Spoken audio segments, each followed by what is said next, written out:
Salut les triathlètes, j'espère que vous êtes en forme. On se retrouve aujourd'hui pour un nouvel épisode du podcast Devenir Triathlète X Open Tri. Et aujourd'hui, c'est une interview de pro qui nous attend. On a le plaisir de recevoir le français Rémi Comte. Alors Rémi, c'est un peu un ovni dans le monde du triathlon professionnel, puisque pour sa première année en pro, il est allé chercher une 18e place au championnat du monde Ironman. Excusez du peu, c'est quelqu'un qui a fait le choix de s'entraîner seul, sans coach. Mais c'est surtout un athlète qui a la tête sur les épaules et qui va nous parler de progressivité, de gestion de l'entraînement et de l'importance des fondamentaux, du sommeil, de la nutrition et globalement de l'hygiène de vie pour performer à plus haut niveau. J'espère que cet échange va vous plaire parce que nous, on a passé un vrai bon moment à discuter avec Rémi en toute simplicité et en toute transparence. Et juste avant de démarrer cet épisode, je vous partage un bon plan qu'on a en ce moment sur OpenTri. Une offre qui va vous permettre deux choses. D'abord de tester gratuitement notre programme pendant 7 jours et ensuite de bénéficier de votre premier mois à 99 centimes. C'est une offre qu'on vous propose pour le lancement de la saison 2025. Alors si vous avez une compétition prévue prochainement, que vous voulez un entraînement cadré, structuré et le soutien d'un coach et d'une communauté, alors n'hésitez pas à essayer ce premier mois. J'espère que cela vous aidera à atteindre vos objectifs sportifs. Pour en profiter, il vous suffit de vous rendre dans le lien qui est dans la description de cet épisode, de renseigner le code saison 2025. On se retrouve très vite de l'autre côté pour démarrer l'entraînement. Et d'ici là, c'est parti, on se retrouve avec Rémi et Hermano pour l'épisode du jour. Salut les sportifs, c'est Hermano et je suis très heureux de vous recevoir dans un nouvel épisode du podcast Devenir Triathlète X Open Tri. Charlie est avec moi. Salut Charlie. Salut Hermano, comment tu vas ? Oh, ça va un petit peu mieux, c'est pas encore trop la grosse fête, je suis encore en pleine crève, j'arrête pas de faire des rechutes toutes les semaines, mais ça va aller. Le beau temps arrive donc ça devrait aller mieux. Ça faisait longtemps qu'on t'avait pas entendu au micro podcast avec moi parce que tu fais de temps en temps des épisodes seul, mais avec moi ça faisait longtemps qu'on n'avait pas enregistré tous les deux. Ouais, ça faisait quelques semaines que j'avais pas pu me joindre à toi, mais là ça va être un épisode, je pense, hyper intéressant avec quelqu'un dont vous connaissez probablement tous le nom et peut-être le palmarès, donc voilà, ça va être c'est un bon épisode pour signer un retour. Bon, écoute, bienvenue, bien revenu. Et tu parlais de notre invité, je suis très heureux de tendre le micro à Rémi Comte. Salut Rémi. Salut.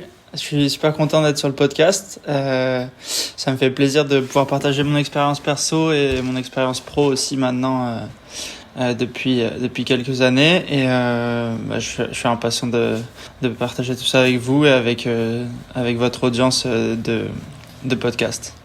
Super, avec notre audience de passionnés surtout, que ce soit des hommes, des femmes, des pratiquants. D'ailleurs, rapidement, là, on se fait une petite digression, mais Charlie, en début d'année, on avait lancé un sondage sur le podcast et sur le média OpenTri. Qu'est-ce qui ressort rapidement, là, dans les grandes lignes, en termes d'audience? Est-ce que c'est plutôt des hommes, des femmes, des passionnés, des pratiquants, des gens qui découvrent le podcast et puis qui s'y accrochent et puis qui, grâce à nous, se mettent au triathlon?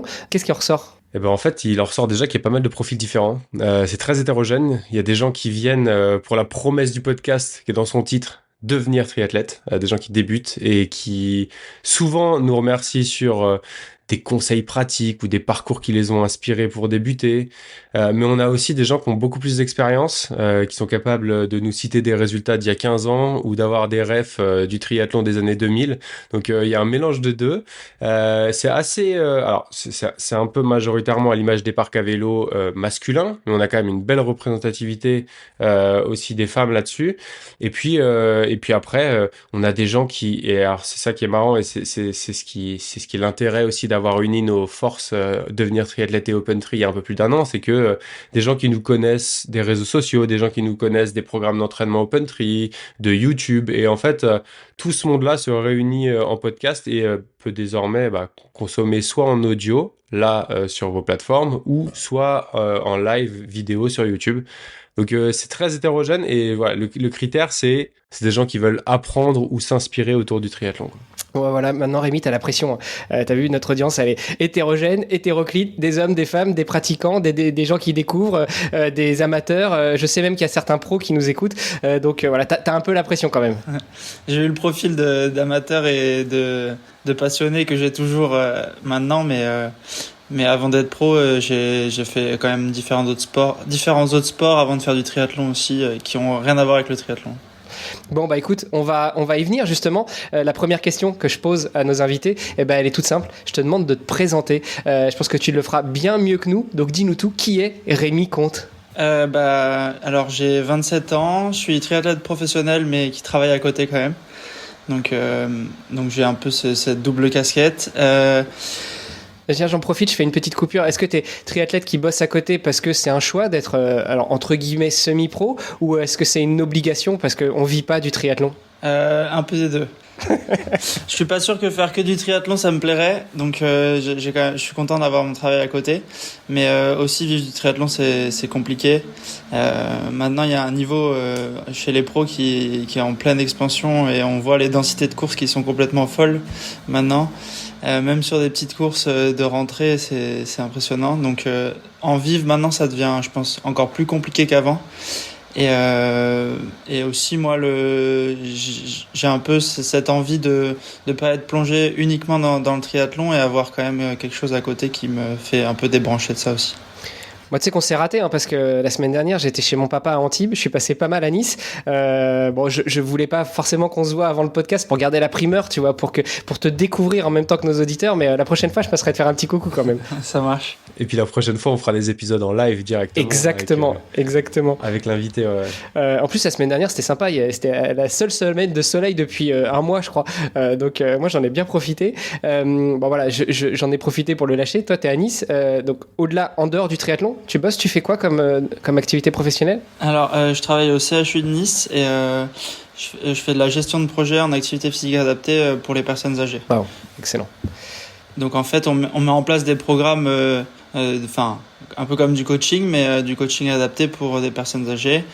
Et donc, on fait des évaluations. On les prend en charge sur des séances groupées. Et après, on les réévalue et ça nous permet de publier des articles scientifiques là-dessus. On pourra peut-être en parler aussi, justement, avant qu'on enregistre. On digressait un peu avec Charlie pendant que tu branchais ton matos. Et je disais que en début de semaine, j'étais à Marseille. J'ai rencontré Dylan Yabeuf, qui est déjà passé sur le podcast. Et on en a profité pour rencontrer des gens de l'INSERM, du CHU de Marseille, qui font de la recherche en oncopédiatrie, donc les cancers des enfants. Et notamment, on a rencontré 2 personnes qui font de l'APA, donc de l'activité physique adaptée, pour les enfants atteints de cancer, aussi bien dès le diagnostic que jusqu'à pendant toute la phase de traitement, voire la guérison, voire le post-guérison. Et ils notaient, donc ils travaillent aussi dessus, ils en profitent pour faire des papiers, des recherches scientifiques, mais ils notaient très sérieusement que l'activité physique, adapté ou pas, mais en tout cas l'activité physique aidait énormément à la guérison et à la post-guérison du cancer. Est-ce que vous, c'est quelque chose que vous avez noté aussi chez les personnes âgées? Est-ce que l'activité physique, elle a un effet bénéfique sur la suite, sur la fin de vie, peut-être? Alors, il y a des projets qui sont vraiment spécialisés là-dedans, nous, chez les personnes âgées et chez des personnes moins âgées aussi. Et forcément, oui, ça a un impact parce que les malades arriveront forcément avec une condition physique plus élevée et au moment du traitement j'ai pas exactement tout en tête, mais au moment du traitement où ils pourront plus faire d'activité physique et se déconditionneront physiquement, et ils repartiront de quelque chose qui est moins bas que s'ils avaient rien fait avant, forcément. Un peu comme un triathlète, quand il arrive pendant sa coupure, il va faire 2 semaines de coupure et quand il va reprendre, s'il était bien haut avant, il partira un petit peu de moins bas, quoi. Ouais, il partira un petit peu de moins bas. Et on pourra aussi parler de l'intérêt de la coupure. D'ailleurs, c'est marrant, je sais pas si tu avais vu dans les commentaires, Charlie, mais on avait fait il y a quelques semaines un épisode spécifique sur la coupure. Et il y a des auditrices et des auditeurs qui nous ont dit « Ah, mais je savais pas qu'il fallait faire une coupure, et surtout une coupure aussi longue. » Donc ouais, c'est des sujets, je pense, sur lesquels il faut encore qu'on documente et qu'on échange. Mais revenons à toi, Rémi. Donc, triathlète pro, qui bosse en même temps. C'est quoi la répartition, le split dans ta vie? T'es à 100% au niveau professionnel et à 100% au niveau triathlète pro, donc t'as 2 vies, 2 journées dans une seule journée. Comment tu splits ça? Je suis à 80% moi, au CHU, donc j'ai 2 demi-journées par semaine qui me permettent de m'entraîner. Globalement, ça fait un programme qui est assez chargé quand même, parce que j'essaye de m'entraîner à environ une 20aine d'heures par semaine en dehors dans ce moment, par exemple, où je suis en vacances, où je me fais un petit stage à la maison. Mais en fait, je vais essayer d'aller nager tous les matins avant d'aller au travail, par exemple. Donc, entre 6h30 et 7h dans l'eau. Et après, après le travail, sur mes journées complètes, je vais courir. Et sur mes demi-journées, je vais avoir le temps de rouler, faire des sorties un peu plus longues. Et après, le week-end, forcément, où j'ai plus de temps et je travaille pas, là, je vais faire des sorties vraiment beaucoup plus longues et des enchaînements, par exemple, en fonction de la période de l'année, ouais. Et on parlait du statut pro que tu as en tant que triathlète. Alors tu le disais, ne pas faire ça à 100%, c'est aussi un choix. Mais ce statut pro, tu l'as choisi parce qu'il te permet d'avoir des conditions plus avantageuses sur les courses que tu vises, ou c'était aussi une manière pour toi de professionnaliser de façon ta pratique et de te mettre dans un autre statut? Le statut pro en France, pour rappel, il faut faire des résultats. Donc c'est par exemple sur un Ironman, il faut être dans les 20 premiers et être à 8% du temps du vainqueur. Et par exemple sur Challenge, c'est dans les 15 premiers et 8% du temps du vainqueur. Donc c'est des critères bien établis. Moi j'ai pu les faire en 2022, je crois que c'était sur le Challenge San Remo. Donc j'ai choisi d'essayer d'aller en pro pour voir ce que ça donnait. Après derrière 2023 ça m'a très très bien réussi, j'ai fait une super saison, j'ai fait mon premier Ironman cette année-là, donc c'était à Hambourg au championnat d'Europe et je termine 6e en 7h44, donc pour un premier Ironman j'étais vraiment super content. Je me qualifie au championnat du monde pour aller qui était à Nice, donc à la maison, donc j'ai forcément pris le ticket sans réfléchir puisqu'il y a vraiment aucun frais, donc ça avait été Kona, ça aurait été un peu différent, mais je pense que j'aurais tenté l'aventure aussi. Et là j'ai réussi pareil, un peu à concrétiser ce que j'avais fait en juin à Hambourg en me qualifiant, et j'avais terminé 18e donc à Nice sur une belle course aussi. Donc ça c'était vraiment cool. Donc 2023, une super année pour une première en pro, et ça m'a vraiment plu, et c'est pour ça que j'ai continué après aussi parce que c'était vraiment vraiment intéressant. Mais ouais, un top 20 sur des championnats du monde sur la première saison complète en pro, c'est quand même un truc assez incroyable. Alors déjà un top 20 pour un Français, voilà, il y en a pas des livres entiers, hein, des Français qui ont fait top 20 sur des finales de championnat du monde. Cette année-là, et là, oui. le faire, ouais. Cette année-là, il y en a eu beaucoup. Notamment un qui était top 1, ouais. Mais bon. J'étais le 5e Français parce que de tête, c'est Sam qui gagne. Léon fait 5, Arthur fait 6, Clément fait 10 et Arnaud fait 12, et moi je fais 18. Mais du coup, oui, forcément, des top 20 au championnat du monde, rien qu'à voir l'année dernière, par exemple, à Kona, il y a eu Léon qui a fait une super course, qui fait 4e, Sam qui fait 18, je crois, et après, sinon, le reste de la course, ils sont un peu passés à travers. Après, c'est aussi des conditions particulières et aussi des calendriers annuels qui sont de plus en plus chargés, donc forcément des choses qui sont plus compliquées à viser, quoi. Ouais, puis il y a aussi une question de logistique. Tu l'as dit, 2023, les championnats du monde, ils étaient à Nice.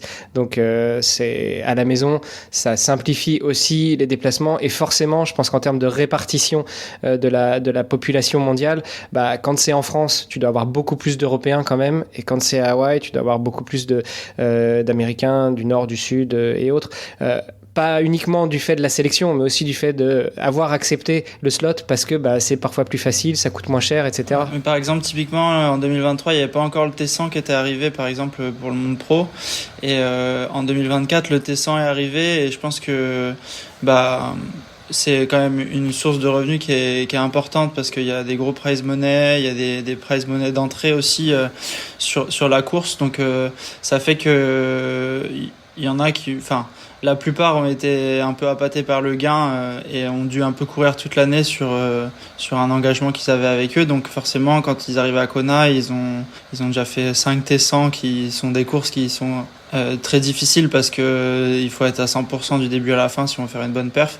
Donc je pense qu'il y en a qui sont arrivés un peu fatigués à Kona, et d'autres qui ont pas fait le T100 par exemple, qui étaient vraiment mieux. Je pense à Patrick Lange ou des gens comme ça qui sont vraiment concentrés sur les championnats du monde, et au final ça a fonctionné, quoi. Et ça, c'est intéressant, justement, ce que tu dis là-dessus. Effectivement, on le voit depuis que le Tessan est arrivé, c'est-à-dire qu'il réussit à capter une part importante des top athlètes mondiaux sur ces épreuves, notamment, comme tu le dis, avec un prize money qui est quand même très attractif. Ça, tu le sens en termes de changement dans le paysage, que désormais, c'est plus uniquement l'Ironman et le challenge dans une moindre mesure, mais que ça commence à s'éclater et à attirer du monde un peu sur différents spots, différentes épreuves. Ça change un peu la dynamique de de concurrence, je vais dire, au fur et à mesure de la saison. Ironman, ils ont un peu réussi à concurrencer le Tessan avec le Pro Series là maintenant, donc il y en a qui font des choix. Il faut savoir que le Tessan aussi, il faut être dans les 20 meilleurs mondiaux au PTO ou des wildcards pour y participer, donc c'est forcément vraiment les top athlètes mondiaux, comme tu disais.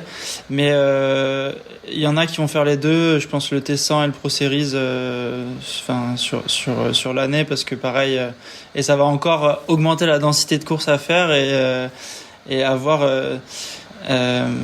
forcément, quand on veut réussir un vrai objectif, courir toute l'année, ça devient compliqué, surtout si c'est les championnats du monde sur Ironman. Un Ironman, c'est vraiment plus spécifique que des T100 ou des half, par exemple. Et donc à voir comment ça va être aussi en 2025 là, avec tout ça il y a beaucoup de propositions pour les pros pour mieux gagner leur vie, entre guillemets.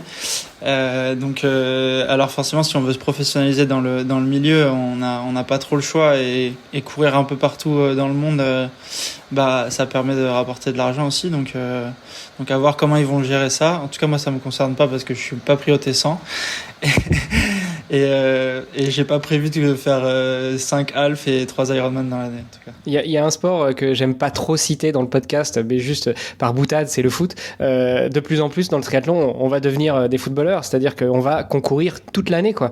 Les footballeurs, ils ont au moins un match par week-end, quasiment, pendant 9 mois dans l'année. Dans le triathlon, ça va finir comme ça. Donc au final, la difficulté, ça va être aussi, au-delà de l'athlète, d'accumuler, d'assimiler la charge, mais aussi pour les entraîneurs, pour ceux qui sont accompagnés, de savoir gérer un calendrier, un planning qui se densifie, parce que se déplacer à l'autre bout du monde, ça demande une journée et demie de déplacement, une journée de récup, tu cours le week-end, puis tu repars, donc au final, tes semaines d'entraînement, elles vont surtout tourner autour de la compétition, non ? Ouais. Après, là maintenant, ce qu'on voit de plus en plus, c'est quand même une première partie de saison qui va être de avril à juin. Globalement, dans l'été, il n'y a pas grand-chose en course, et après ça va reprendre vers fin août jusqu'à octobre-novembre. Mais maintenant, même avec les championnats du monde, par exemple l'année dernière, qui était en décembre à Topo, donc l'enchaînement, la saison, elle est de plus en plus longue. Et je trouve que c'est quand même de plus en plus dur d'être compétitif, vraiment. Il y en a qui ont commencé en mars, par exemple. Je crois que Singapour, c'était début avril ou quelque chose comme ça. Pareil, il y a eu l'Afrique du Sud, et même il y a des courses dans l'hémisphère sud, et qui vont aller jusqu'en novembre, et qui sont vraiment à 100% toute l'année. Je pense que ça, c'est vraiment le plus compliqué.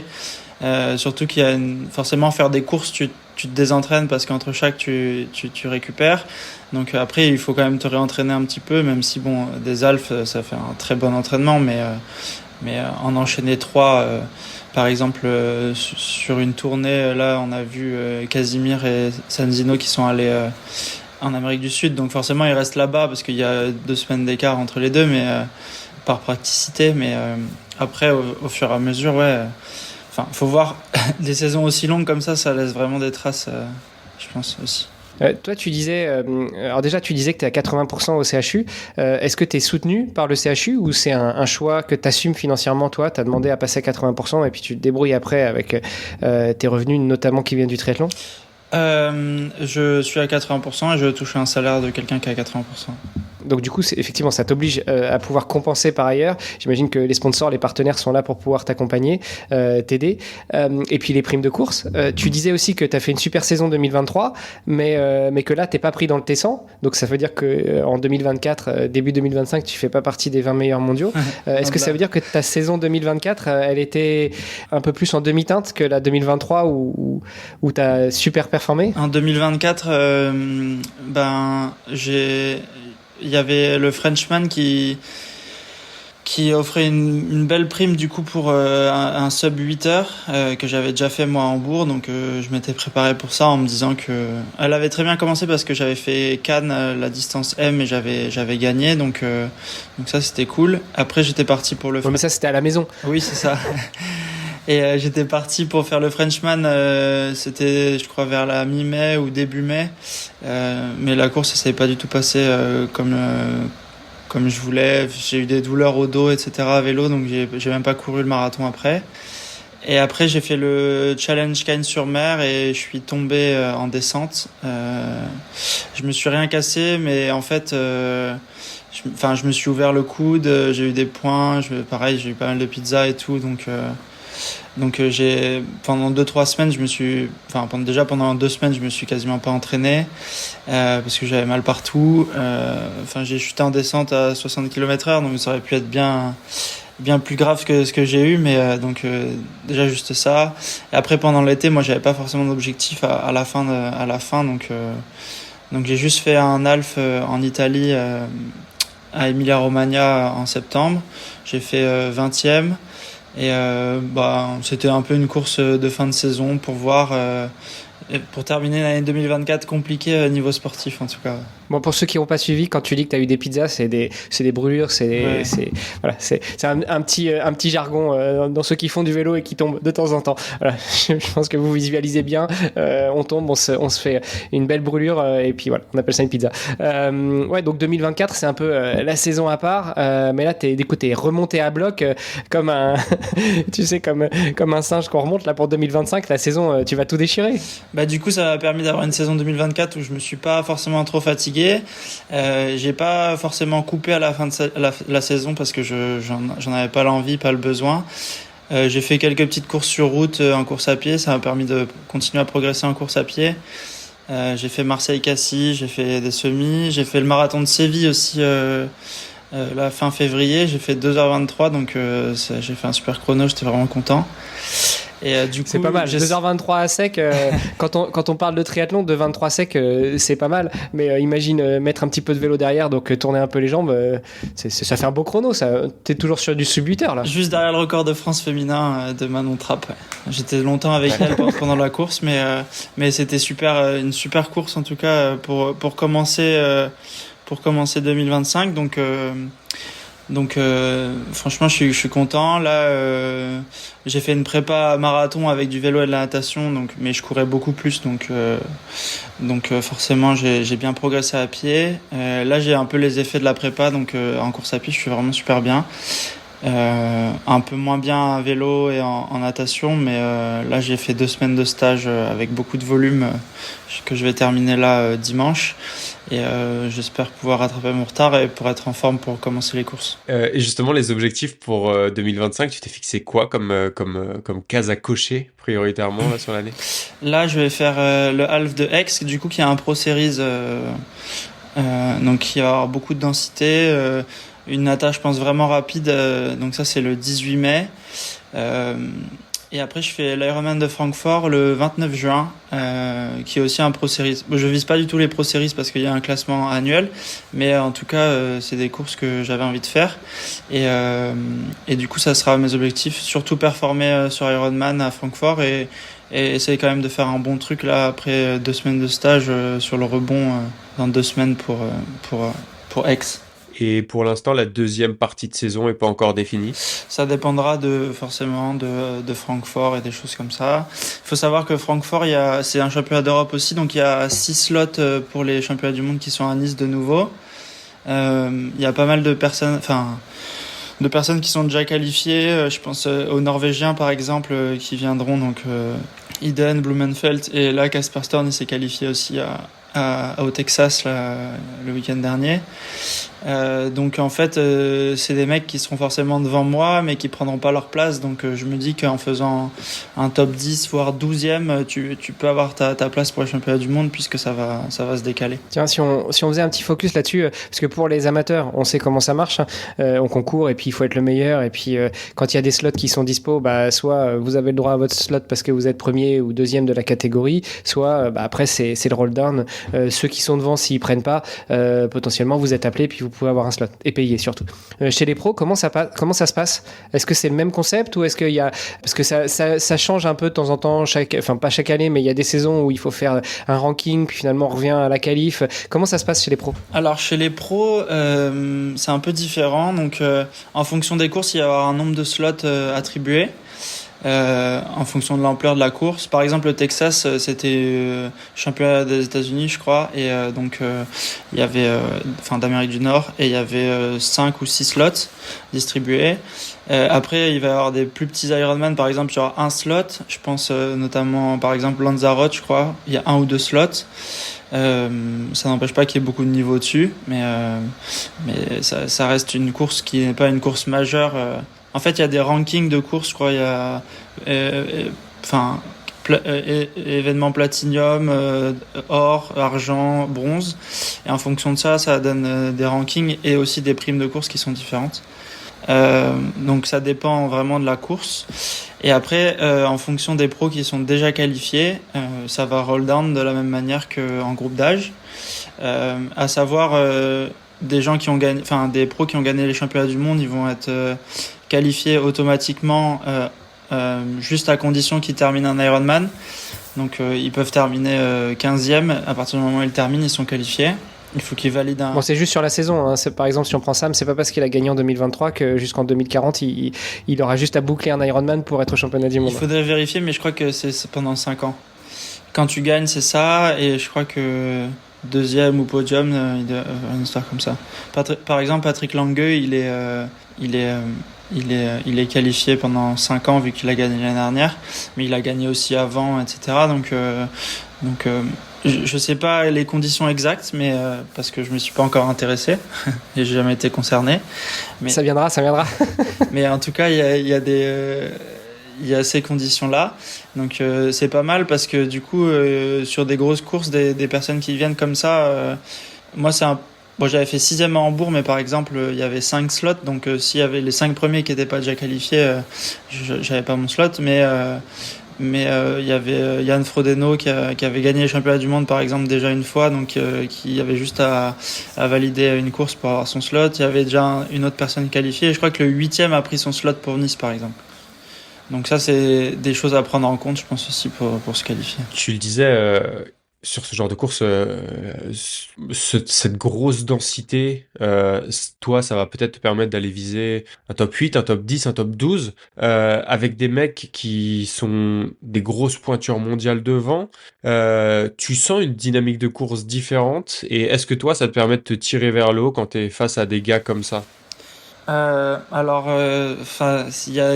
à double tranchant parce que déjà maintenant ça va nager très vite parce qu'il y a vraiment les JO de Paris sont passés, donc on voit de plus en plus d'athlètes du court distance qui viennent sur de longue distance, qui nagent vraiment très rapidement, donc ça va un peu enflammer la course au début de la natation.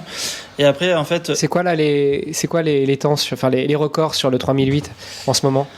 Ouais, je pense que ça nage à peu près aux alentours de 46, 47 sur le 3008. Moi, je serais content si je nageais en 49, 50. Donc, je joue pas en fait forcément devant en natation. Donc après, ça me permet d'être dans un deuxième pack. Et pareil, maintenant, on voit un peu des groupes de vélo. Il y a des ambiguïtés souvent sur le drafting, etc. Ils sont en train d'essayer de régler ça avec le Race Ranger ou des méthodes plus objectives pour contrôler vraiment les règles, parce que avant, les arbitres, il y en a forcément pas assez pour.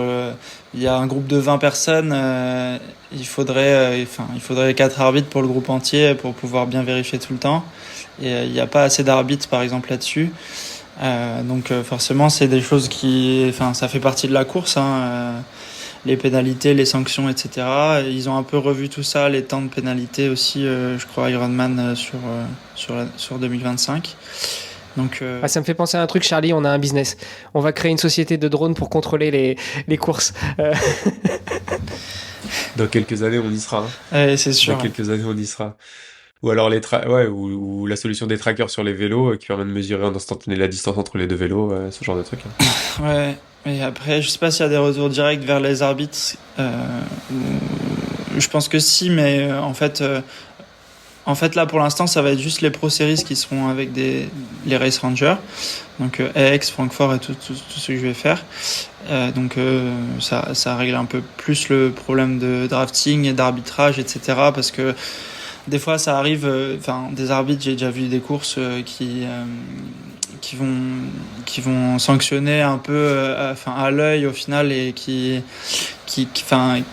c'est dur à un peloton, un groupe de vélos qui va à 45 km/h d'évaluer un vrai 12 mètres vs un 10 mètres, c'est très subjectif, quoi. Et ce Race Ranger dont tu parles, pour celles et ceux qui connaissent pas, tu nous l'expliques rapidement? Alors c'est un capteur qui se met sur le vélo, il y en a un à l'avant, un à l'arrière du vélo, et en fait ça permet de mesurer la distance entre les vélos. Ça, j'ai jamais couru avec, et ça clignote de différentes couleurs en fonction de la distance. En gros, c'est vert si t'es assez loin, orange si tu commences à rentrer dans la zone, et en gros c'est rouge quand t'es dans les 12 mètres, et du coup quand c'est rouge, normalement t'es censé dépasser parce que t'es rentré dans la zone de dépassement. Et t'as 25 secondes pour dépasser chaque athlète. Donc il faut savoir que quand c'est 25 secondes quand tu roules à 50 à l'heure, vas-y. Hein. Quand c'est un groupe de 20 par exemple, si tu commences à doubler 1, t'es obligé de doubler les 20. Donc ça te fait un long effort de 20 fois 25 secondes et t'as pas le droit de revenir au milieu à chaque fois. Donc c'est aussi ça qui est compliqué maintenant avec les courses où il y a beaucoup de densité, parce que ça va être des gros groupes et forcément à partir du moment où tu rentres dans la zone,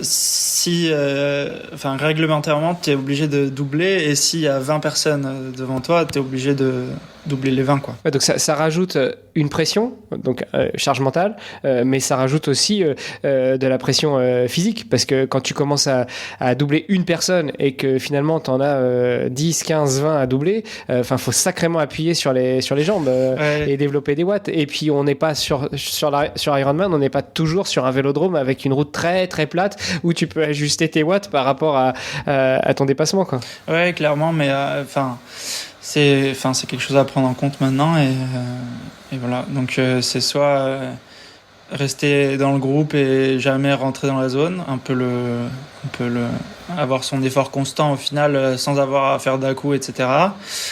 Ou alors tenter des trucs, mais sur un Ironman c'est quand même très long, et c'est différent d'un half, quoi. Un half, tu peux te permettre d'un peu jouer parce que ça va durer 3 heures, entre 3h30 et 4h globalement sur une course pro en fonction du dénive.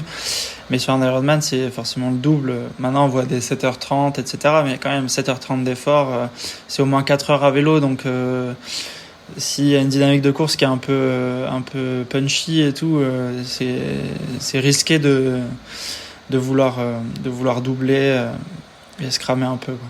Et tu disais donc par rapport à cette densité-là à l'avant, donc c'est à double tranchant pour toi, c'est-à-dire que tu disais ça nage beaucoup plus vite aussi, ce qui fait que sortir dans le premier pack maintenant c'est compliqué. Et par contre après sur le reste de la dynamique de course, j'imagine que même en étant sorti à 2, 3, 4 minutes de la tête, il y a quand même du monde avec qui faire un groupe. Ça, tu sens le bénéfice aussi de pouvoir être avec des gars comme ça et d'avoir plus de densité? Forcément, on voit par exemple Cameron Wurf, Léon Chevalier, et des mecs comme ça qui roulent très fort et qui se retrouvent un peu esselés après la natation et isolés, donc ils sont un peu obligés de faire l'effort pour revenir, et ils forment des groupes pour rentrer, donc ça permet aussi d'essayer de revenir un peu avec eux parce qu'ils imposent une dynamique qui fait que leur but c'est de revenir le plus proche de l'avant de la course. Devant ils se regardent pas non plus, hein. Ils roulent fort, donc le but c'est qu'il y ait le moins de monde qui rentre, donc pareil, c'est souvent les 4 minutes on les retrouve à la fin du vélo, si c'est pas plus. En tout cas, moi, par exemple, le seul Ironman qui s'est passé un peu comme ça, c'était en Bourg. et ils étaient sortis, je crois, avec 3-4 minutes d'avance. Et au final, le groupe pose avec, je crois, peut-être 5-6 minutes d'avance, quelque chose comme ça, le groupe de devant. Donc forcément, ils reprennent du temps, donc c'est encore du temps en plus à reprendre en course à pied après. Ça change aussi la dynamique de course parce que avant, suivant ton niveau en natation, t'arrivais quand même à reprendre un petit peu en vélo et à limiter les dégâts en course à pied. Là, clairement, maintenant, il faut être très très très fort en course à pied, donc pas tout cramer en vélo pour pouvoir appuyer plus en course à pied et aller soit récupérer les minutes que t'as laissées après la natation et qui sont restées constantes ou qui se sont amplifiées en vélo, soit essayer de diminuer, enfin de limiter les attaques de ceux qui viennent derrière. Ouais. Ben là, on parlait de densité, pareil, en course à pied, ça a vachement évolué. Avant, des moins de 2h50, on n'en voyait pas beaucoup sur Ironman. Maintenant, le top 10 pro court moins de 2h50, voire moins de 2h45 en fonction des conditions. Donc oui, c'est encore évolué, pareil. Donc maintenant, les trois disciplines vont vite. Il y a plus vraiment de triathlètes qui est très fort à vélo, qui reviennent et qui courent un marathon en 2h50 et qui gagnent un Ironman, ça n'existe plus. Et du coup, toi, comment est-ce que tu organises, comment tu construis tes entraînements pour pouvoir justement être gagné en force en natation pour pas sortir trop tard, rester fort, voire t'améliorer en vélo, et puis surtout avoir beaucoup de pieds pour tout donner en course à pied? Dans une semaine par exemple, préparer un Ironman ça demande quand même beaucoup de volume, un petit peu moins d'intensité. Même si maintenant les dynamiques font que il faut être capable de sortir des watts, courir vite, etc. Ouais, c'est le dicton du triathlon, quoi. Tu commences vite, t'accélères au milieu, puis tu finis à fond. C'est devenu ça, ouais. Même sur un Ironman. Donc maintenant c'est devenu ça. Moi après, par exemple, je vais essayer de caler une séance d'intensité dans chaque sport dans la semaine, et après le reste ça va être globalement de l'endurance. Des entraînements assez faciles, et je m'entraîne pas vraiment dur, c'est juste que je m'entraîne souvent, je m'entraîne au moins 2 fois par jour tous les jours, donc ça va être entre 14 et je sais pas 18 fois par semaine. Wow. Plus tu rajoutes le renfo, plus la PPG, plus la méditation, plus Gros point noir, je fais pas de renfo du tout. Aïe. Mais je me blesse pas, donc ça va. Mais je pense qu'en contrôlant l'intensité, etc., il y a ça aussi qui fait que j'arrive à pas trop me blesser. Je suis ultra conscient que le renfo, c'est très très important, et c'est juste par souci de temps et d'envie aussi, parce que je le fais c'est par passion, et en fait faire du renfo, c'est sûr, ça a un intérêt, mais j'ai pas forcément envie de le faire, donc je le fais pas. Ça se trouve, je serais beaucoup plus fort si j'en faisais. Ça se trouve, je le serais moins, parce que du coup, une séance de renfort remplacerait une séance de course à pied par le côté temps, donc ou une séance de vélo ou quoi que ce soit. Donc oui, c'est des questions que je me suis posées déjà. Là, cette année, j'essaye de vraiment me concentrer sur juste le tri, m'entraîner bien, correctement, faire beaucoup de semaines avec du volume, et en essayant de les garder toute l'année. Je pense que c'est vraiment ça qui paye aussi. Et donc voilà. Donc après, moi, c'est des choix que j'ai faits. On verra si c'est les bons choix. Mais pour l'instant, par exemple pour le marathon, ça a bien fonctionné pour le moment. Donc c'est une discipline parmi les 3, mais je pense que j'ai pas trouvé la formule magique, mais j'ai un peu compris comment ça se passait. Et puis avec l'expérience aussi des années maintenant, ça fait 10 ans que je fais du triathlon, les choses à faire, les choses à pas faire, je sais. Et justement, comment tu répartis, comment tu penses ton entraînement entre les 3 disciplines?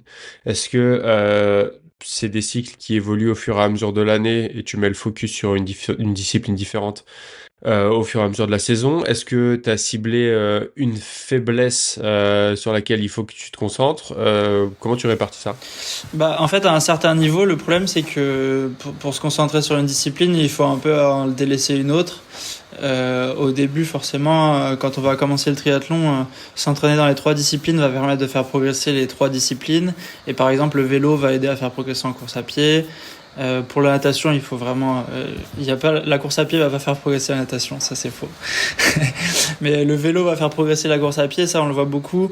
La course à pied, elle fait pas progresser le vélo, malheureusement aussi, ça marche pas. Tu peux dire que tu fais un peu de PPG en vélo, en course à pied pour le vélo. Ouais, non, même pas. Le vélo, par contre, oui, il fait bien progresser la course à pied. Moi, par exemple, pour le marathon, ma plus grosse semaine, je crois que j'avais fait 115 km. Donc, ça reste un beau volume, mais je pense que... C'est pas énorme pour un marathonien. Ouais, voilà. Donc, en fait, je faisais des séances de course à pied sur de la fatigue induite par le vélo. Donc, forcément, je travaillais aussi bien. Donc c'est des choses qui bénéficient l'une à l'autre. Là, moi, pendant l'hiver, j'ai vraiment mis le focus sur la course à pied vu que je préparais un marathon. Donc, est-ce que c'est un bon choix? Est-ce que c'est un mauvais choix? Je sais pas. On verra ça sur un triathlon. 2,23 sur marathon, ça parle quand même un peu, quoi. Oui, mais si le vélo est complètement nul à côté, ça sert plus à rien. Mais après, j'ai gardé du vélo, j'ai gardé de la natation, comme je disais, donc j'ai espoir à ce que ça fonctionne. Là, je l'ai bien repris à rerouler après le marathon, etc. Donc je pense que à vélo, je suis en train de bien revenir, voire de progresser par rapport à avant. Et la natation, pareil, j'ai trouvé un bon petit rythme. Donc voilà. Le vélo, ouais, là, avec les 2 semaines de volume au final du stage, ça va me permettre d'un peu revenir voire être mieux qu'avant, j'espère. C'est vrai qu'on n'est pas revenu dessus dans ta présentation, on est passé direct au sujet, mais tu disais que ça fait 10 ans que tu fais du triathlon, mais que tu venais d'autres sports qui n'avaient pas forcément à voir avec le triathlon. C'est quoi ton histoire sportive? Quand est-ce que tu découvres le sport? Dans quel sport tu te lances? Et comment tu découvres le triathlon après? Alors moi, il faut savoir que je viens des Antilles, donc de Saint-Martin, je suis né là-bas. Donc globalement là-bas on fait surtout des sports nautiques, pas forcément du triathlon. C'est une petite île donc il n'y a pas beaucoup de place. Après moi en étant tout petit, comme beaucoup d'enfants, j'ai fait du judo, j'ai fait un peu de natation, j'ai fait un peu d'athlétisme, j'ai un peu touché à tout et tout me plaisait donc je faisais un peu de tout. J'ai jamais été vraiment spécialiste en natation, en athlé ou en vélo par exemple.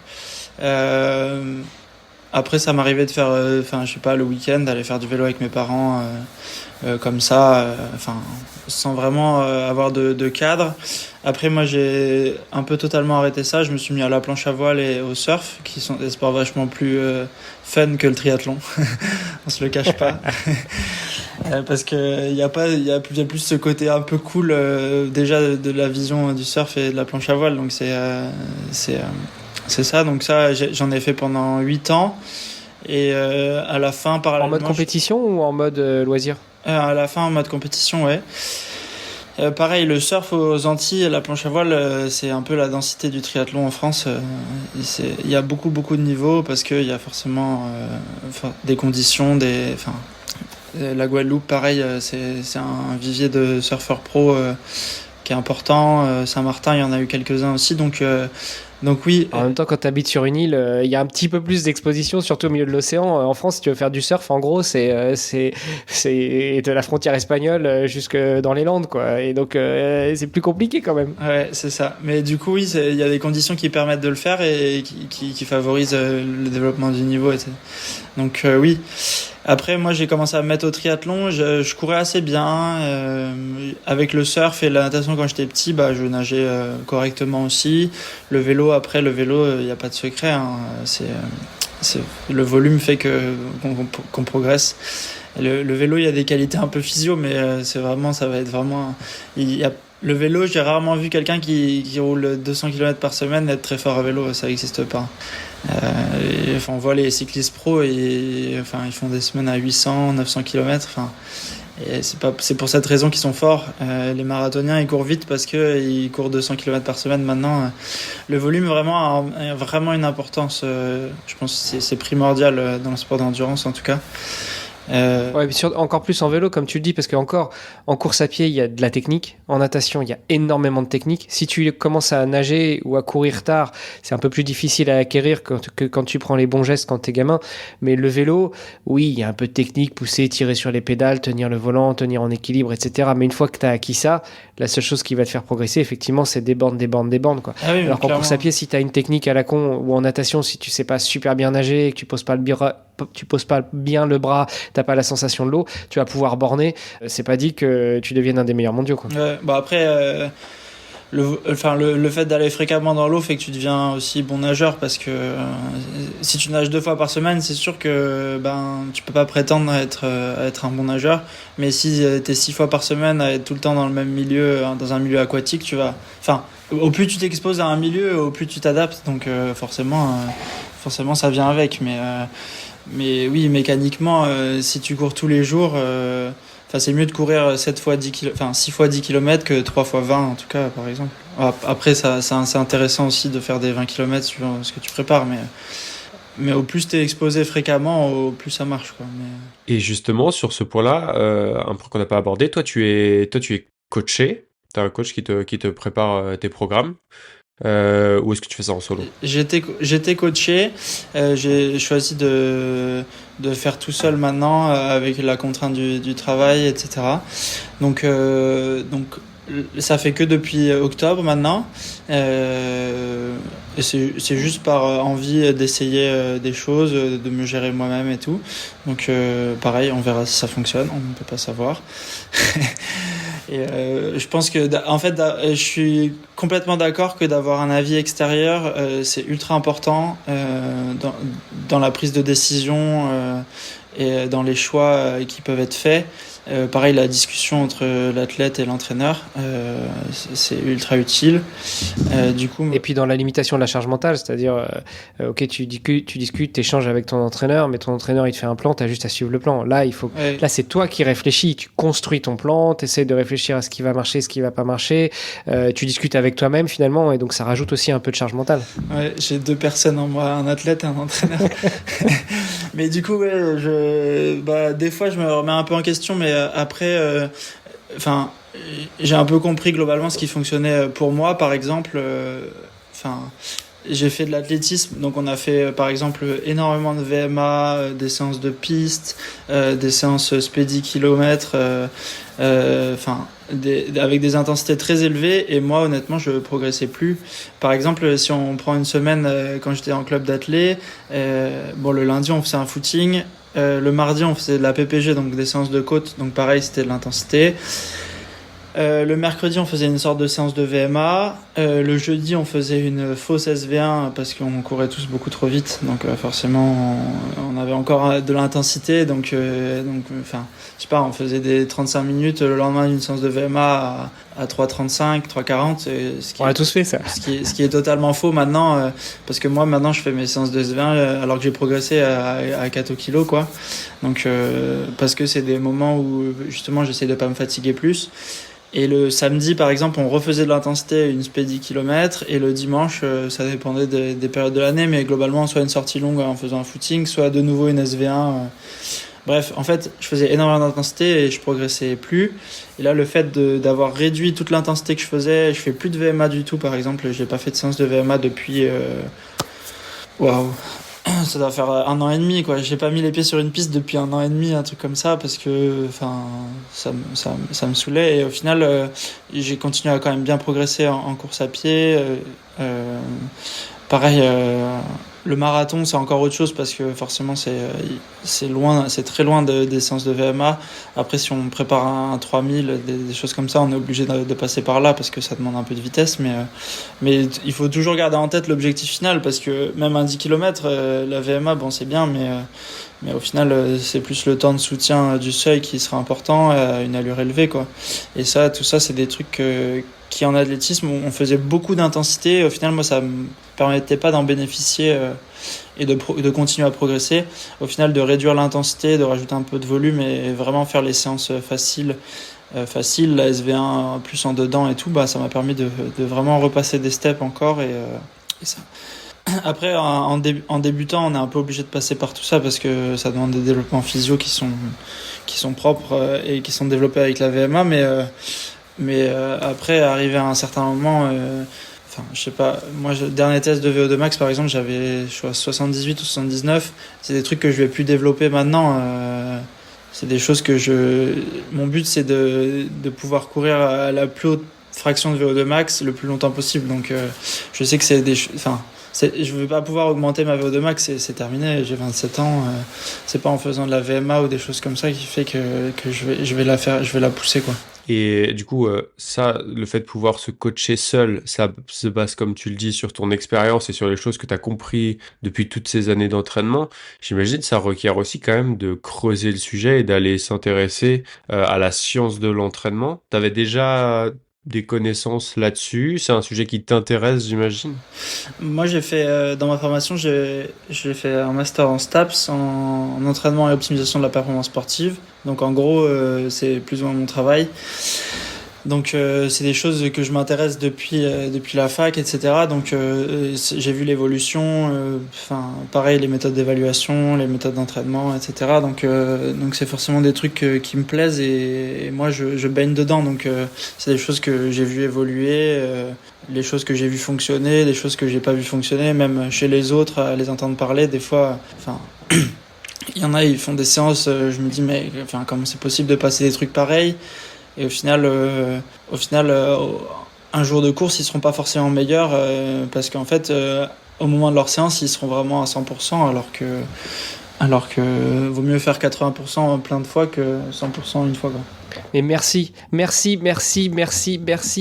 le dire et de le redire. C'est pas en devenant tout rouge tous les jours à chaque entraînement et en finissant sur les genoux qu'on progresse. Merci. Oui, une séance de temps en temps, tu l'as dit, tu fais. C'est comme tu te brosses les dents tous les jours, 2 fois par jour, et tu le fais pas une fois à la fin de la semaine pendant 30 minutes, quoi.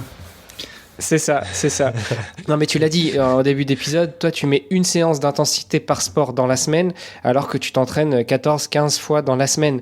Donc, 3 sur 15. Voilà. Merci de le redire. L'intensité, c'est bien pour progresser, il en faut, mais souvenez-vous de la loi de Pareto, quoi. 80-20, 80% d'endurance. Et dans ces 80% d'endurance, on redivise encore en 80-20 avec 80% d'intensité, d'endurance plutôt basse et 20% d'endurance plutôt haute. Enfin, voilà. Ça sert à rien de se rentrer dedans à chaque fois. Et encore, le 80-20%, il est bien, mais si on parle en répartition de zone ou par exemple en fréquence cardiaque, etc., c'est impossible de faire 20% d'intensité en répartition de zone parce que ça fait beaucoup. Par exemple, sur une semaine à 30 heures, ça veut dire que mon 20%, il devrait être, 8 heures d'intensité, ce qui est impossible et ce qui est jamais faisable. Vaut mieux parler en répartition de nombre d'entraînements en parlant de thème, par exemple. Comme tu dis, 3 entraînements durs sur 15 séances dans la semaine, on y est, quoi. Ouais, et puis surtout, ça dépend aussi des capacités de chacun. Toi, tu peux t'entraîner 15 fois, mais il y en a dans ceux qui nous écoutent qui sont des amateurs et qui peuvent s'entraîner 3 fois ou 4 fois par semaine, tout sport confondu. Et dans ce cas-là, il faut réussir à trouver un ratio. Une séance d'intensité suffit et par exemple, je sais pas, s'il s'entraîne 4 fois dans la semaine, la semaine 1, il va faire une séance d'intensité en natation, la semaine 2 en course à pied, la semaine 3 à vélo, et après le reste, ça reste de l'endurance. C'est pas parce que tu t'entraînes vraiment dur que c'est là que tu progresses. En fait, le problème, c'est que si tu t'entraînes 4 fois, tu fais de l'intensité, ça va durer 2 mois et au final, à la fin, tu vas être fatigué, et tu vas te blesser et du coup, tu vas pas pouvoir continuer à t'entraîner. Après, on voit souvent des gens, peut-être de moins en moins maintenant, qui font des prépas pour un Ironman qui dure 6 mois. Ils ont rien fait avant, ils vont faire 6 mois de préparation pour un Ironman et après ils vont tout arrêter. Donc forcément, c'est des gens qui sont un peu contre le temps, mais parce qu'ils veulent réaliser un défi personnel et tout. Alors oui, ça marche des fois, mais t'as quand même 50% de chance de te blesser pendant ta prépa et que ton Ironman, ça soit foutu, quoi. Ouais, merci de repréciser ça aussi, hein.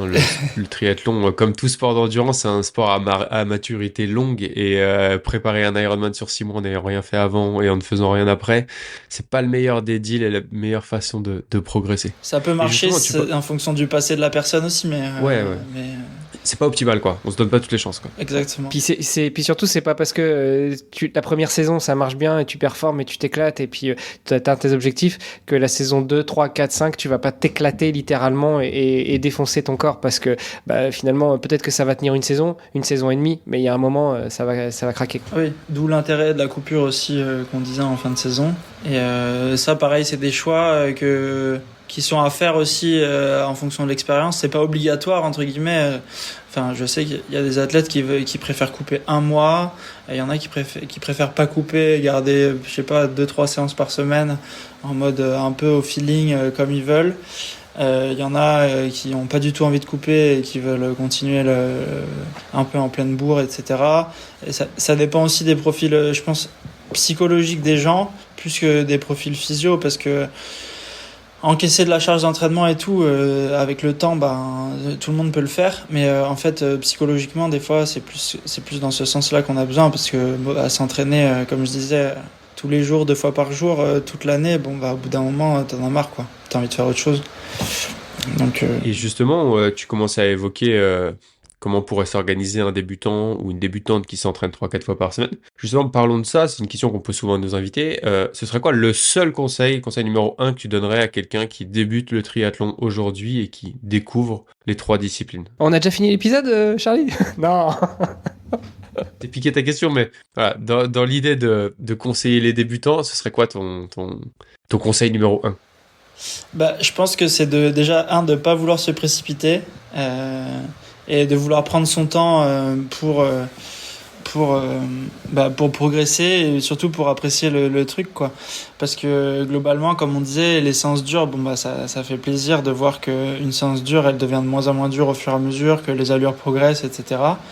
Mais c'est pas forcément ça qui est bénéfique. Au début, il y a forcément un progrès qui est ultra important parce que on part de zéro ou de rien. Et derrière, on voit les résultats à court terme qui sont super encourageants et on a envie de continuer là-dedans parce que en fait le fait d'avoir fait de l'intensité, ça a fait progresser directement et on est directement bien. Mais à long terme, on n'a pas de boule de cristal pour savoir ce qui va se passer, donc forcément c'est prendre son temps, et ça c'est vraiment le conseil numéro 1 quand tu commences, je pense, n'importe quelle discipline, et surtout pas chercher à vouloir en faire trop dès le début, parce que quand tu commences, t'es pas capable d'encaisser une charge. Même s'entraîner 10 heures par semaine, ça c'est beaucoup quand t'as rien fait avant. Musculairement, tendineusement, même nerveusement et tout, c'est des volumes qu'on n'est pas capable d'accepter. Moi, quand je parle avec des gens, je trouve qu'on banalise maintenant un peu le sport d'endurance. Tout le monde en fait, en tout cas moi dans mon milieu, tout le monde en fait. Moi je m'entraîne avec Thomas Navarro, Justine Guérard, Vincent Terrier qui était pro aussi avant, maintenant qui fait plus du groupe d'âge, etc. Et on s'entraîne 20-25 heures par semaine. Sur les stages on fait 30-35 heures. Oui, c'est des volumes énormes, mais ça fait longtemps qu'on le fait, et en gros on est habitué à la charge. Donc c'est clair que faire des stages d'entraînement quand tu commences le triathlon, c'est bien, mais s'envoyer des 20-25 heures par semaine, même si tu fais que ça et que tu travailles pas et tout à côté parce que tu es en semaine de stage, c'est pas incroyable, quoi. Et puis on en profite, mais un stage ça se prépare aussi. Alors peut-être pas pour les pros, mais quand on est amateur, quand on se prépare à se mettre 20, 25, 30 heures dans la semaine, on prépare aussi un peu les semaines d'avant, quoi. On décharge un peu, on prépare le corps, on mange mieux, on dort mieux, etc. Parce que c'est traumatisant. L'objectif d'un stage, c'est de progresser, c'est de mettre de la charge, mais c'est pas de finir plus cramé après qu'avant. Et aussi un autre conseil, j'y pense maintenant, mais c'est aussi vachement se concentrer sur la base avant de se concentrer sur les trucs un peu les fioritures, j'appelle ça, à côté, quoi. Parce que tu veux dire qu'on fait pas du double seuil dès son 2e mois d'entraînement? Je fais pas de double seuil, moi. En course à pied, par exemple, double seuil en course à pied, je crois que j'en ai jamais fait, même en préparant un marathon. Enfin, honnêtement, c'est des choses qui demandent un peu d'être expert dans le truc pour arriver à une telle charge dans une journée.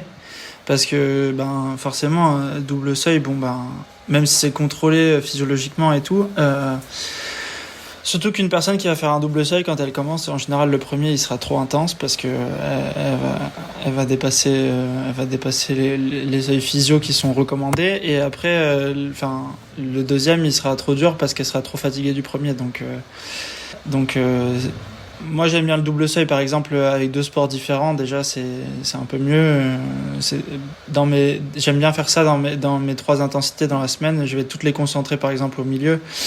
Je vais faire seuil à vélo, seuil en course à pied le même jour, et le lendemain je fais seuil en natation, et comme ça au moins j'ai fait toutes mes intensités regroupées, et derrière je cale le volume autour.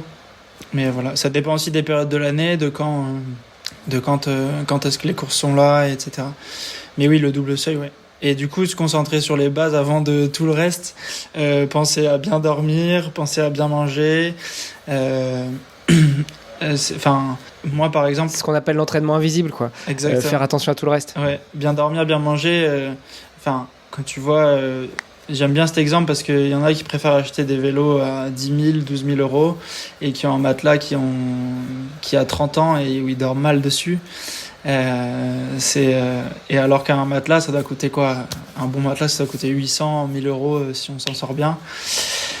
Donc forcément, ça c'est des choses qu'on oublie souvent quand on commence, et on veut vraiment s'entraîner, et on pense pas au reste. On dort 5 heures la nuit, on mange pas assez parce qu'on veut perdre du poids, on veut s'affûter, etc.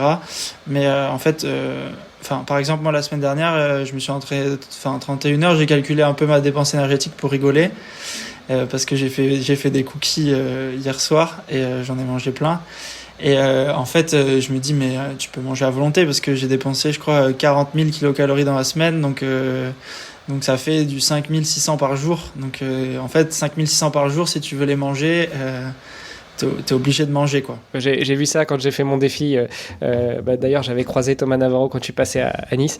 Je consommais 10 000 calories par jour sur 26 jours. Je peux te dire que quand je suis arrivé au bout, j'étais bien sec, quoi. Et tu peux bouffer tout ce que tu veux. 6 000 calories par jour, déjà, il faut manger 10 000 calories par jour. Déjà, il faut manger toute la journée, parce que tu peux pas te contenter de 3 repas. Et puis, même sur toute la journée, ça veut dire qu'il faut que tu fasses 5 repas à 2000 kilocalories, et c'est difficile, quoi, à assimiler et à absorber. Ah oui, c'est clair. Après, il y a des trucs vraiment caloriques, mais... Donc pensez-y aussi pendant que vous vous organisez des stages. La bouffe, c'est important. La bouffe en s'entraînant, et avant l'entraînement, en s'entraînant et après l'entraînement. Apport en protéines, etc. Un athlète d'endurance, il doit être à 2 grammes par kilo par jour, ce qui est beaucoup, hein, pour quelqu'un de 70 kilos. On est à 140 grammes par jour. 140 grammes de protéines, faut envoyer. Ouais, parce que 140 grammes de protéines, c'est pas un steak de 140 grammes. C'est un petit peu plus quand même. 100 grammes de poulet, 100 grammes de poulet, c'est 20 grammes de protéines, par exemple. Donc, un truc comme ça. Donc, en fait, il faudrait manger 700 grammes de poulet par jour pour avoir assez, quoi. Bon courage. Bon, il y a les œufs, qui est une bonne source de protéines aussi. Mais bon, on va peut-être pas faire un podcast sur la nutrition, mais 7 grammes par œuf. 7 grammes par œuf. Ouais. C'est plus facile d'avaler 10 œufs que d'avaler 10 poulets, quand même. Ouais. Écoute, super intéressant. Est-ce qu'il y a des sujets qu'on n'a pas abordés qui te venaient en tête? Là, le dernier sujet, c'était quand même important, je pense. Vous avez pas d'autres sujets, pour moi? Non, mais moi j'ai une question, parce que vu que Charlie m'a piqué ma question de comment devenir triathlète, quel est le bon tips pour ceux qui démarrent, c'est une question qu'on pose pas souvent à nos invités, surtout les pros. Tu te vois où dans 10 ans? Alors, faire du surf aux Antilles. Cool. Non, je rigole, je sais pas. Franchement, je sais pas. Faire du surf sur un vélo aux Antilles. Mettre le vélo sur le surf, ça peut être pas mal, ça. Je le vis un plus année par année, en mode je vois ce qui se passe à la fin de l'année, et je vois. Comme on dit, c'est un process à long terme. Je pense que t'es récompensé seulement si tu t'entraînes beaucoup chaque année. Le volume annuel, il est forcément ultra ultra important. Enfin, moi, c'est ce que j'essaye de surveiller, le volume à l'année. Par exemple, là, actuellement, mes meilleures années, c'était, je crois, 12 500 km en vélo, 2700 à pied et la nata, je crois que c'était genre 600 ou 700. Donc ça reste quand même des belles années en termes de volume. Mais je pense j'ai encore un peu de marge. Cette année, je vais vraiment essayer de passer un step là-dessus. Là, par exemple, en course à pied, je crois que je suis déjà à 1300. Bon, avec la prépa marathon et tout, ça joue beaucoup. À vélo, je suis quasiment à 5000, donc on a fait que 4 mois. Donc je me dis que si ça continue comme ça, en gardant ce rythme, ça peut faire une belle année. Et forcément, c'est la répétition de belles années qui fait qu'au bout d'un moment, ça marche. Et ça arrive pas au bout d'un an d'entraînement dur. Donc voilà, il faut qui va loin ménage sa monture. C'est beau. Mais il faut la bouger un peu quand même aussi. Ouais, il faut la bouger un peu à la monture. Puis il faut la changer, parce que chez les triathlètes, on aime bien changer de vélo régulièrement. Ouais. Et pas de matelas. Ouais, c'est vrai, c'est moins joli à mettre la photo du matelas sur Strava ou sur Insta, donc c'est vrai qu'on a plus tendance à changer de vélo.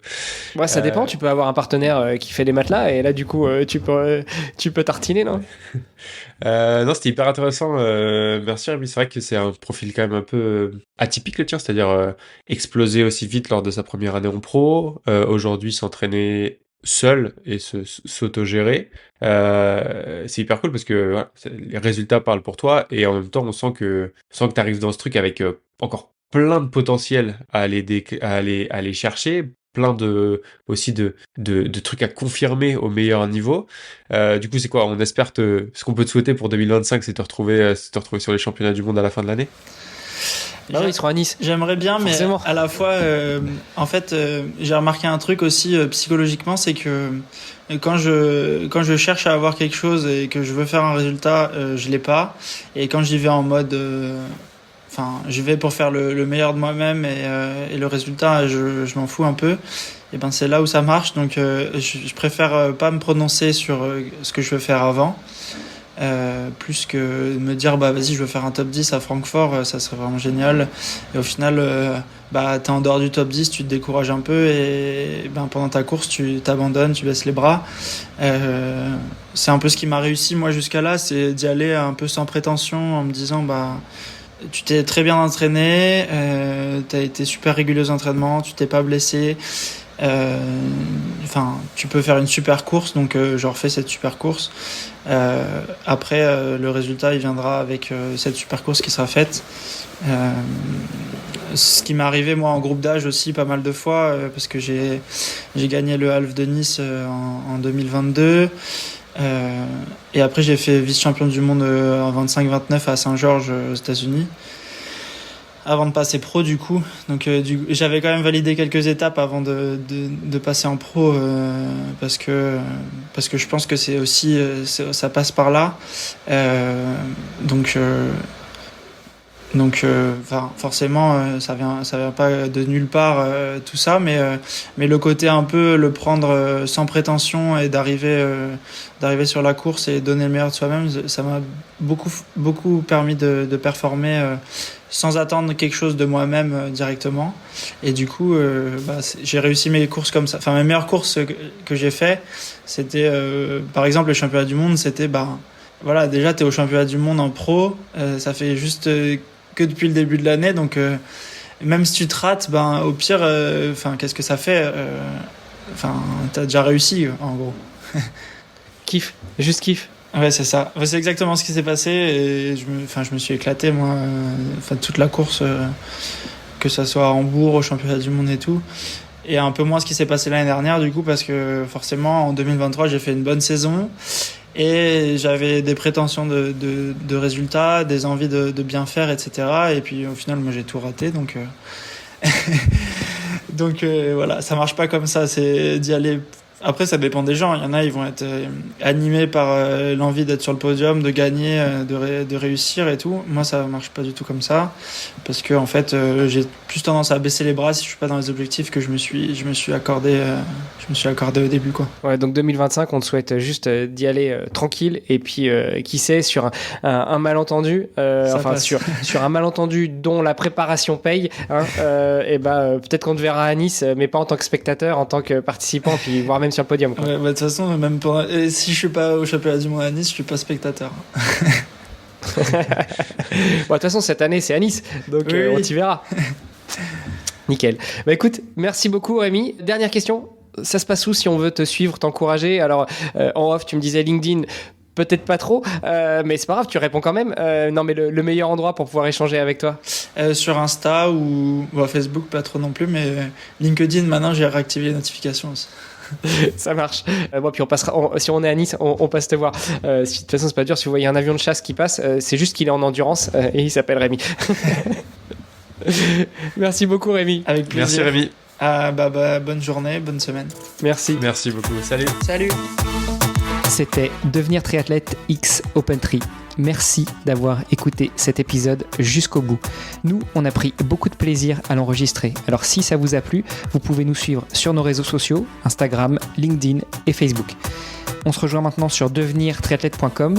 Vous allez retrouver l'ensemble des épisodes, mais aussi des outils, des ressources et des conseils gratuits pour débuter, progresser ou performer en triathlon. On ajoute toutes les semaines de nouvelles ressources. Si vous avez une idée d'invité, n'hésitez pas à nous envoyer un petit message. Et si vous voulez être accompagné sur vos prochains objectifs sportifs, connectez-vous sur opentri.fr et on se fera un plaisir de vous aider. Alors, n'hésitez pas, on se retrouve tout de suite sur devenirtriathlète.com et opentri.fr. Salut les sportifs!